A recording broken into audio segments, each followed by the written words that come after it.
kayo.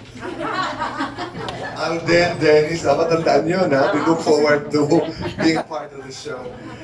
Yes, Tessa. Kuya Boy, congratulations. Maraming salamat. I don't know, kapuso na ba yung tawag sa mga GMA talents when you were still with them 28 years ago? Parang hindi pa. Hindi pa, no? Gorgie, wala pa, no? Wala pa yata ba? Hindi pa. But all the same, how does it feel, Kuya Boy, na ikaw ay isang kapuso na ngayon? Paano ba sasagutin yan? Masaya. I'm in a happy place dahil I'm working with, una muna overwhelmed ako sa lahat ng nangyayari ngayong araw sa pag-welcome sa akin. Buong puso ng pamunuan ng GMA7. Galing kami sa stasyon mula kay Atty. Gozon, kay Jimmy Duavit na isang kaibigan ko, si Mr. Yalong, at lahat na napakaraming mga officers ang naroon. Ako'y nagpapasalamat. So, I'm grateful if you're asking me how I feel. Pagkatapos itong press conference nga, kung saan makakasama ko kayo, na nakasama ko na rin kayo na napakahabang panahon, ako'y nagpapasalamat. I'm happy, but it would be a lie if I don't say walang kahit katiting na pangamba meron. Dahil may expectations na kung anong magaganap. Parang walang room for masyadong gestation period, ika nga. Because people know what they want from me, siguro. Pero kami, lalo na ako, I am at a point in my life when kailangan, alam ni Bang to, ni Bang, we have to deliver whatever it is. We don't know yet what it is, but we will continue to work hard, and we've been working hard. RD is here, my executive producer Rayleigh, of course Lilibeth, and Janine, at marami pang mga Cesar Cosme to Loy. Yun yung feeling ko. I wanna start tomorrow. You know, that kind of a thing. So, alam ko kung saan kami pupwesto, ano ba talaga ang pwede namin magawa. Given Tessa the givens. Dahil hindi na ito yung panahon nung hindi ko naman alam yung ginagawa ko nung ginagawa namin yung show and tell. Nagsayaw pa ako during my first show. So, ito'y kakaibang panahon, kakaibang environment, ika nga. So, nandun yung excitement, nandun yung gratitude, nandun yung trepidation, ika nga. Halo-halo yung pakiramdam. Kuya Boy, what do you think it does to a person? Lagi natin sinasabi yung, he's come full circle. I mean, how is that an important thing, do you think? Is that something that, you feel so blessed na ikaw nagawa mo yun? Yeah, it comes from this whole notion that you go back to where you started. I have come full circle because I started with GMA, my talk show career, and I'm back right now. It's fulfilling, again, it's fulfilling, but it humbles you. And it humbles you because you didn't do it alone. Hindi naman ito yung nakarating ako kung sino ako at kung ano man ako ngayon. Sabi ko nga kanina, I am who I am. Nakatapak pa rin ang paa ko sa lupa. I've known you guys for a long, long time. And I am where I am, not because I did it alone. Narating ko ito because I am a beneficiary of the kindness, of the mentoring, of the love, of the patience of so many people. So, alam nila yun. Alam nila, ang dami kong pinagdaanan at including the experiences, the good and the bad ones. Lahat yan nagiging kasama doon sa kung sino ka man ngayon. And I am no exception. Thank you, Kuya Boy. Love the hair kanina, but you're more guapo today. Thank you, Tessa. I really need that. Alam niyo, nakakatawa kasi si Atty. Gozon, that was my first formal meeting with Atty. Gozon. You know, just before we started the contract signing, sabi niya, what was the question? Nagkabuhok ka ba, boy? May buhok ka ba noon? May buhok ka ba noon? Sabi ko, Atty., meron po. So nakita yun. Hi, Jerry. Kumusta ka? All right, thank you so much, Miss Tessa. Manila Times. And let's get to the next question. This is coming from Sir Alden Policarpio of Philippine Daily. Hi, guys, Tito Boy. Where are we at now in terms of yung mga shows na gagawin natin? Napag-brainstorm na ba yun? Or just getting started? We started to brainstorm. We started to talk about content. Pero wala pa kaming nararating. Dahil ang problema namin, Alan, ay sabi ko nga iba na yung landscape.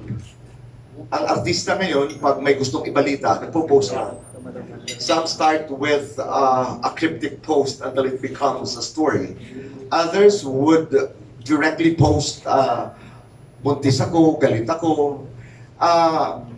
As opposed to what we were, karamihan, kasi karamihan kaibigan ko kayo, as opposed to our time na we would wait for your newspapers and tabloids and television shows, antayin natin sa Star Talk, antayin natin sa Buzz. It has changed.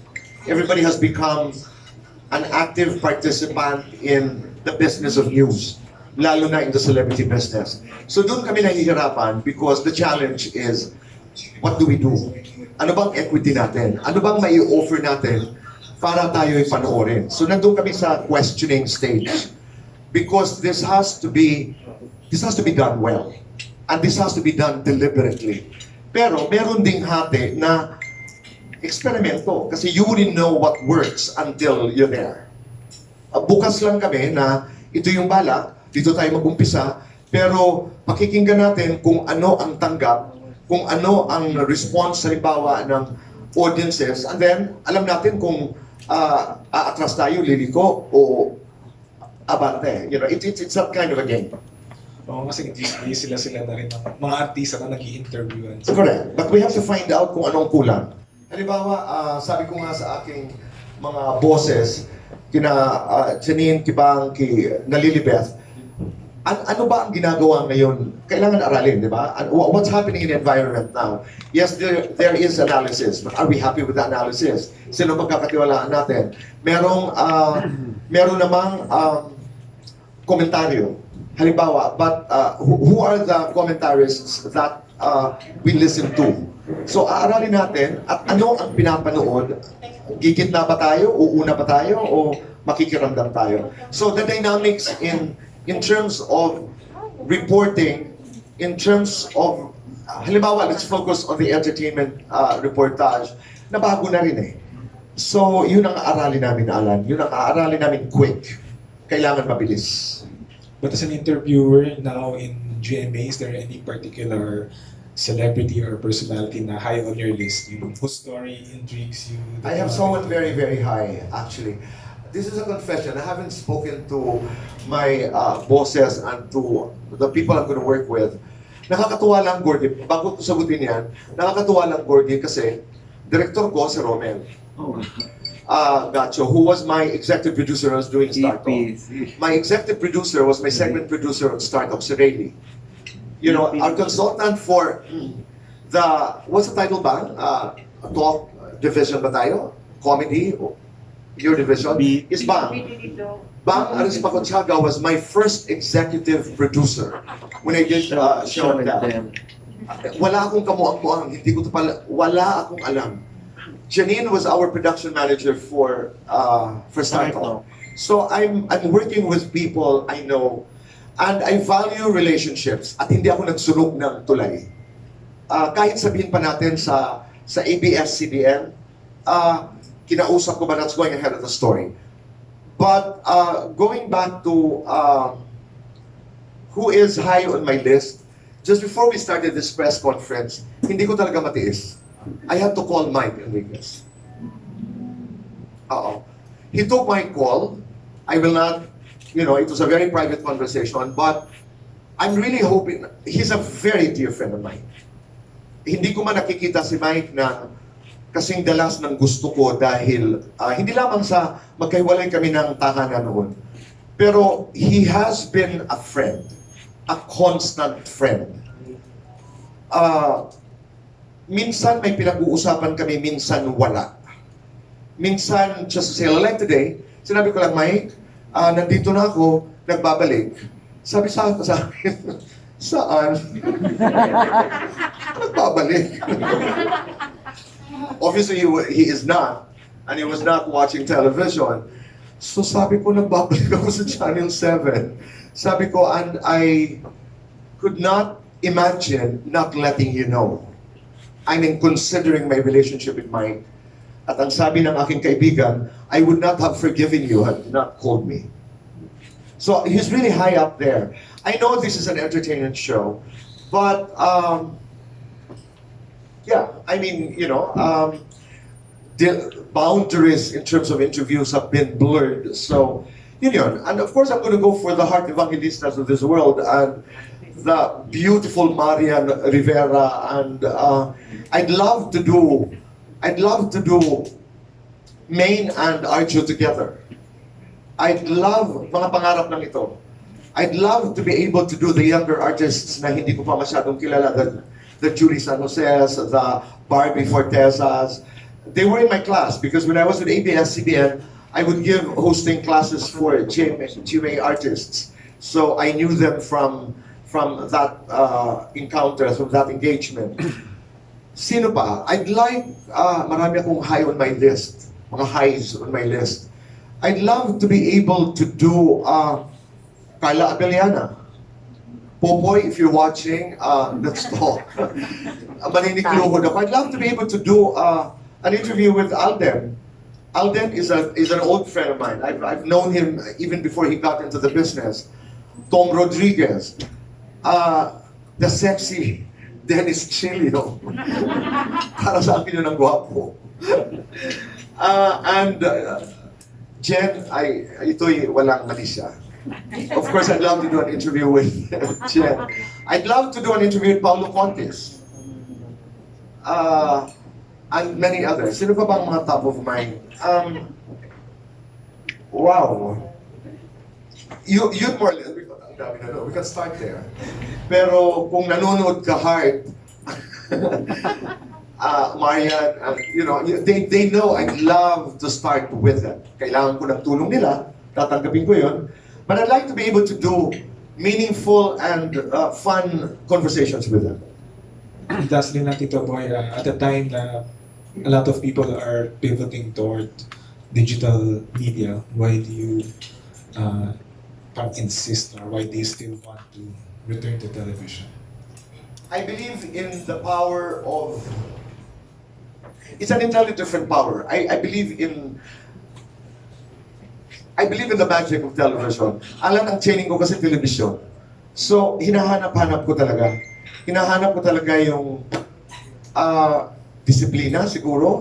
Kung hindi pa disiplina, yung hinahanap ko siguro yung how it is to do television. Matagal, I got into social media, I got into YouTube, I got into TikTok, I got into Facebook. Pero alam ng marami na hindi ako native. But I know enough to be able to engage on various platforms.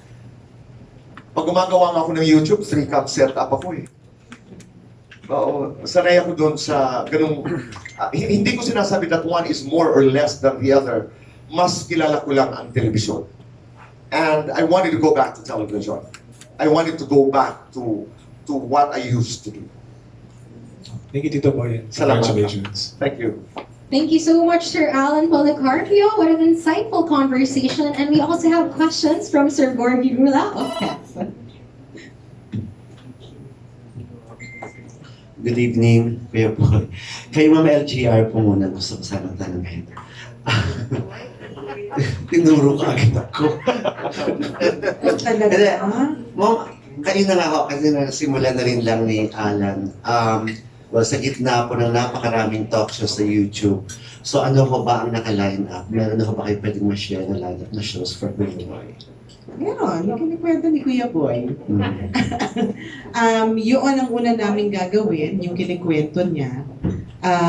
Abangan nyo na lang. Kasi we're in the process pa of really hinihimay pa namin kung ano yung pinakamaganda na gawin, yung atake dun sa gagawin niyang ano. But he will of course do what he does best. Na iba, of course, ang mga napapanood natin sa digital, sa social media. Yes. But that doesn't mean that we do not have something on social media. We will.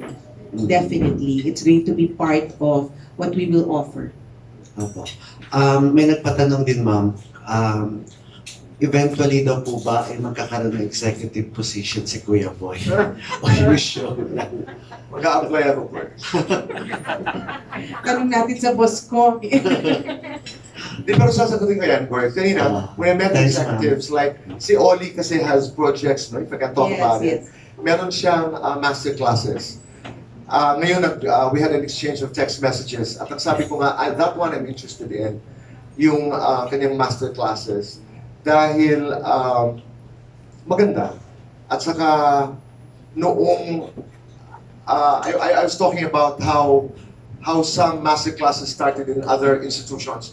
Ano yun eh, there's this book, it's called The Last Lecture. Actually, sa Philippine Women's University, I just did, November 26, I delivered, meron din silang series of lectures once a year, which is produced by the Alumni Association of the PWU. This year, I was chosen to deliver the lecture. Ang tawag nila lecture. Pero ang pinanggalingan yan ay isang libro na ang tawag ay The Last Lecture. The Last Lecture is done in Carnegie Mellon, which is a university famous for rocket science. Every year, ang mga estudyante at ang mga profesor ay nag-e-elect sila, nag-choose sila ng isang professor who would deliver the last lecture. Hypothetical yun. Halimbawa, if you were given a chance to do your last lecture, ano ang lecture mo at bakit? That book is written by Randy Pausch. I hope I'm pronouncing his name correctly. Nung siya'y napili na, that's supposed to be a badge of honor when you're chosen to deliver that lecture. Nung kanyang talka na, when he was supposed to do that lecture, instead of lecturing something that he discovered as a rocket scientist, he lectured on life. He lectured on love. He lectured on what it is to be a parent. Because the time that he was chosen to do the last lecture, he was dying. Yun yung inspirasyon. And when Oli started to talk about it, sabi ko, yung ganda yun. Tingnan natin kung ano ang, I'd like to be able to contribute to an engagement like that. That's my answer to that. Doon naman sa unang tanong, Gorgie, alam ko itatanong ito maya-maya, pero pupuntahan ko na, ang hirap kasi sagutin, no? Yung, what can you offer that others are not doing? Alam natin lahat yun eh. We wanna be able to do, hinahanap mo yung, ano bang equity natin dito? Ano bang separator natin dito? Paano ba tayo maiiba? At lagi tayong nangangarap doon eh, na sana we will be able to do something that's different.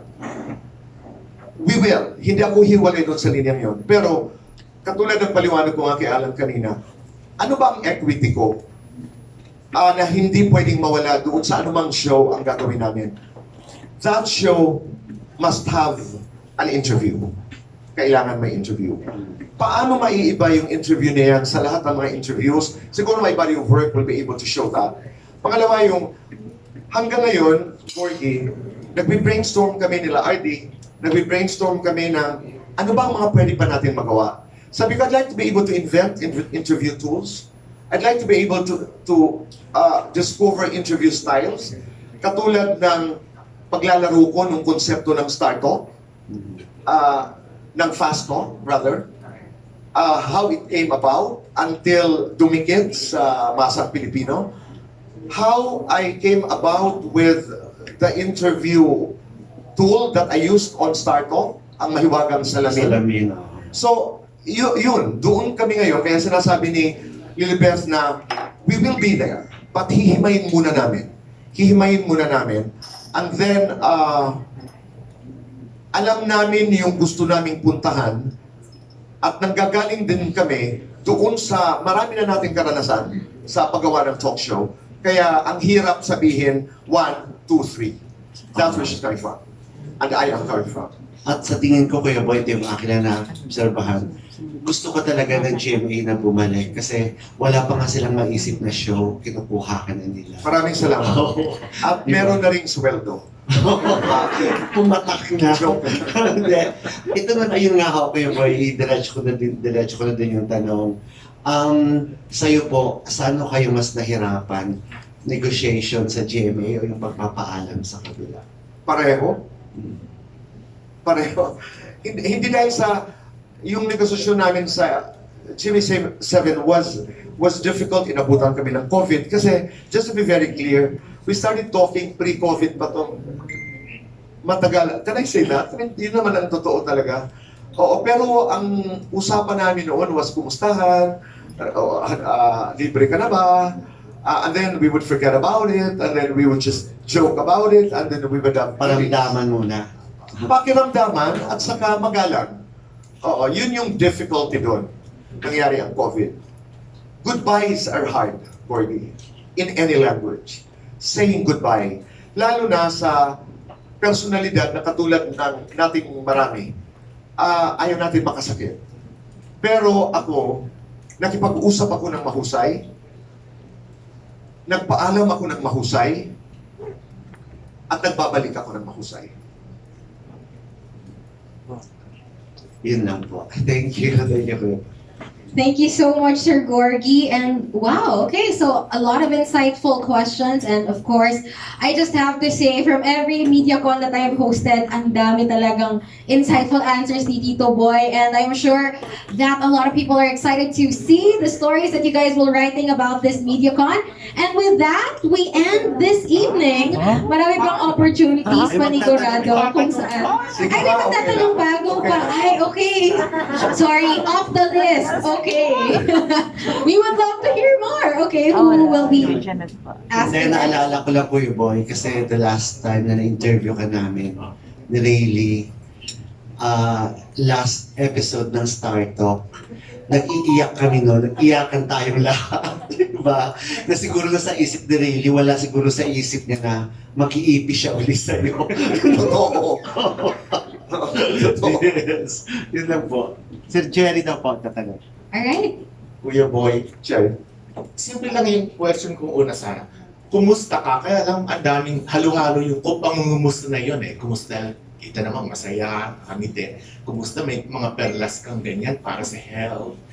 Siyempre exciting para sa challenges, may agam-agam, bago nito. Pero meron din bang malungkot na pangyayari ngayon sa buhay mo? Kumusta ka? Paano sasabihin? Okay na hindi okay. Suot-suot ko yung doon kasi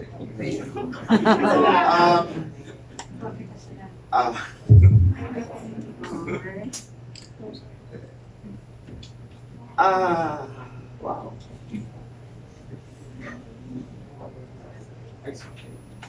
Tama ka, Jerry. I'm okay ba naman? Okay. Okay ako dahil laki nitong pagsalubong sa akin ng GMA 7.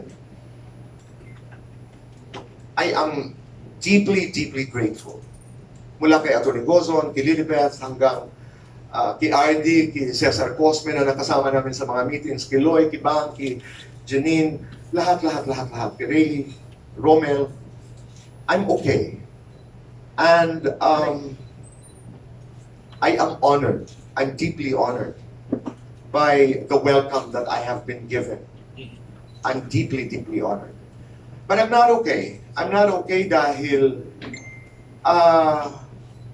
nakipag-iyakan din ako habang nagpapaalam. Pumanaw ang nanay ni Bong, my partner kahapon. It's not easy. It's not an easy. These are tough times. And kasi celebrate lang namin nung death anniversary ng nanay. Katulad ng marami, alam mo yung halo-halo, yung pakiramdam mo. Kanina nga, paalis ako ng bahay. Si Bong had a runny nose. At sabi ko, mag-iingat ka kasi nandito pa rin tayo sa gitna talaga ng pandemyang ito. So, bumabalik ako from not okay to okay to not okay to okay dahil nalagpasan natin. Lumaban tayo ng maayos. Namimiss ko ang nanay. Yun. Medyo ano rin. Nung panahon na mag-eleksyon, bugbog ka, durog sa mga batikos, nanahimik ka, hindi mo sinagot yung mga... Sasagutin mo pa ba yun? May tamang panahon ba para ikwento mo kung ano yung nangyari? That's for another engagement. Pero tama ka, I will have to tell my story at one point. I will have to tell my story. Bugbog ako sarado, lahat na yata ng salita na gamit na laban sa akin. Pero, Jerry, ipinagtanggol din ako ng maraming tao. Maraming nagmamahal pa rin talaga. Marami ang nagtanggol, maraming nagmamahal, marami ang pumukol, ng bugbog, lahat ng klaseng ng pananakit. Pero doon ko na-realize na iba na talaga ang mundo. Doon ko rin na-realize na hahawak ako, aangkla ako doon sa mga taong mahal ko. Sa mga taong, kaya katulad ng libawa, somebody asked me earlier, how do you handle bashers? Sabi ko, hindi naman bashers. How do you handle somebody like Bong? You know, Bong, my partner of many years, would tell me, after halimbawa, a good interview, I felt I did a good interview. So I go, Bong, ganda ng interview ko. Ganda mo, kalbo ka pa rin. You know, somebody who doesn't take you seriously, but who treats you the way you are. Kaya ang ipagmamalaki ko lang, Cherry, sa lahat ng pinagdaanan ko, taas, baba ng karera ko, gusto mo man o hindi ang trabaho ko, may inuuwian akong pamilya at mga tao who love me without conditions. Yung mga nagmamahal sa'yo, mas marami ba yun? Considering na parang, kumbaga yung mga nakaraang buwan, may mga nawala kang kaibigan, parang dahil sa pagkakaiba ng pananaw, wala. Kumbaga yung sa mga nakakakilala talaga sa'yo, walang nawala dun sa mga, ito nung turing na kaibigan. Palagay ko mas marami akong kaibigan. Iilan-ilan lamang at nagdadasal ako na hindi masyadong malalim yun. Nagdadasal ako na sana yung pagkakaiba-iba natin ng pananaw, our different opinions, sana will not define our relationships. Naalala ko lamang yung isang symposium that I hosted during COVID, pre-election ito. It was an Asian forum, Zoom lang, that I moderated, and we were talking about polarization, yung pagkakahati-hati, pagkakahiwa-hiwalay, na sa Singapore daw ay ang polarization ay benign, samantala ang Pilipinas ay predatory. Na pag hindi mo halimbawa at pag hindi mo naiintindihan ang choice ko, bobo ka or bobo ako.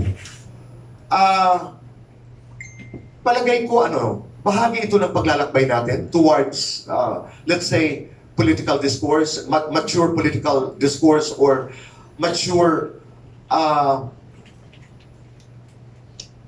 behavior as a country, as a people. Bahagi yun. Hindi naman kasi ako pikon eh. Lahat na ito napapag-usapan natin. Jerry, natawag na ako ng lahat. Mula bobo, to pangit, to laos, hindi marunong mag-interview. Lahat yan. Lahat yan. I'm not saying that I wasn't hurt. Sakit. Masakit yun. Pero, you get used to pain at a certain point in your life. You get used to pain and you learn how to pray. And you learn how to use that pain. Ako, decision yun eh. It was a deliberate decision that that pain I was going to use for me to become a better person. Lalo na sa kalagitnaan ng COVID when I was so unsure and all of us were unsure and uncertain as to what was going to happen. Earlier today also somebody asked me what I learned, what the most important lesson I had during COVID. Sabi ko, I take it from Bill Gates. Hindi ko naman original yon. He did a speech and hindi naman ganoon ang pagkasabi niya. Sabi niya, all of us had to contend with our finding June. Simply said, ang sinasabi niya, and I agree with him, the most important lesson I learned during COVID was that realization na lahat tayo mamamatay. That we are on borrowed time. So, my deliberate decision is that knowing, cognizant that I am not going to last forever, I want to be kinder. I want to be more fair. I want to be more compassionate. I know it's not going to be a perfect journey to become a better person than who you are today, but I will try. I will try to be better. With all these realizations, to the point, ano yung ipinagdarasal mo? May hiniling ka pa ba o nagpapasalamat ka na lang, pinapasa Diyos mo na lang? Kung ano? My prayer is really saying thank you. As Angelo would say, thank you is the language that you use in the presence of God. I just really say thank you. Ang wish ko, palagay ko wish natin lahat, mabuhay lang tayo ng maayos, malusog, walang sakit.